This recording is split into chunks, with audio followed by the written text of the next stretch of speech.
Hello guys, in this video I am going to show you how to install Windows 7 Service Pack SP1 manually. So first you need to check your system type 32-bit or 64-bit. You must download the specific installation file that matches your computer system. So you need to click on the start button bottom left corner, right click on the computer and select properties, or else you can come to right click on it, go to properties option. Under the device system type you can see it is 64-bit operating system x64 based processor. If you see 32-bit operating system x5 based processor, that is 32-bit computer.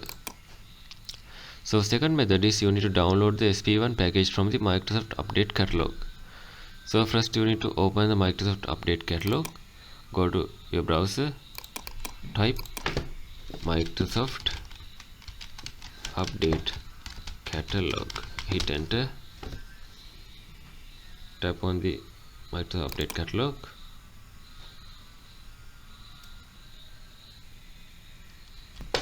Okay, once you're there, you can see there is a small option there, search. So in the search bar you need to type this command exactly similar, kb9976932 and search. So you can see Windows 7 Service Pack is here. You can just simply download using this download button.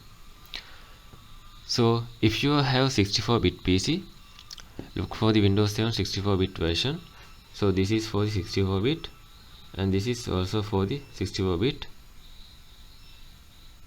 and this is for this 32-bit option.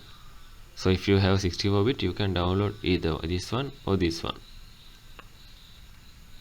And the third method is prepare your computer for the update. So first you need to plug in your power cable onto your computer, close all the open applications. Then after you need to temporarily disable your antivirus. Sometime it will be cause for the install failed. So next method is execute the manual installation process. So you need to follow these methods. Open the download folder and locate the downloaded exe file. It is around 570 megabytes. Right click on the file and select Run as administrator.